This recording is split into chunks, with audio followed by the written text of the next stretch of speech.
और सनोज मिश्रा कोई अच्छा इंसान नहीं है। मुझे 10 बार ऐसे टच किया सनोज मिश्रा ने, और वहाँ मैंने मेरी फैमिली वालों को बोला कि मुझे सनोज मिश्रा ने टच किया। मेरी फैमिली ने वहाँ मेरा साथ नहीं दिया। मुझे पता है कि मुझसे क्या बीती है क्या नहीं। શું પહેલી ફિલ્મ માટે મારી સાથે દુષ્કર્મ કરાવશો? મહાકુંભવાડી મોનાલિસાના ડિરેક્ટર સનોજ મિશ્રા પર ગંભીર આરોપ કર્યું.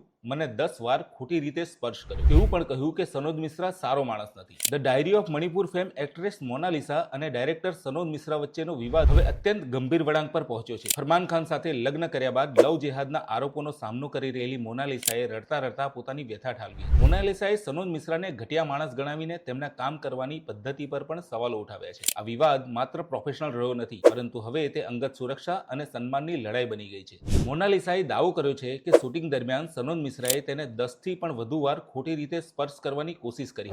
જ્યારે તેણે આ બાબતે પોતાના પરિવારને જણાવ્યું ત્યારે પરિવારે તેને ચૂપ રહેવાનું કહ્યું. એક્ટ્રેસે ગુસ્સામાં પૂછ્યું, જો મેં વિરોધ કર્યો તો પરિવારે કહ્યું કે આ તારી પહેલી ફિલ્મ છે, તો શું પહેલી ફિલ્મ માટે તમે મારી સાથે દુષ્કર્મ કરાવશો? મોનાલિસાએ જણાવ્યું કે તેને અને તેના પતિ ફરમાનને મારી નાખવાની ધમકીઓ મળી રહી. તો બીજી તરફ સનોજ મિશ્રાએ મોનાલિસા સાથે કામ કરવાની પણ ના પાડી દીધી છે. તેમણે અગાઉ મોનાલિસાના પરિવાર સાથે મળીને પોલીસમાં ફરિયાદ પણ કરી હતી અને દાવો કર્યો હતો કે મોનાલિસાને કારણે તેમની ફિલ્મ વધુ મુશ્કેલીમાં મુકાઈ ગઈ છે.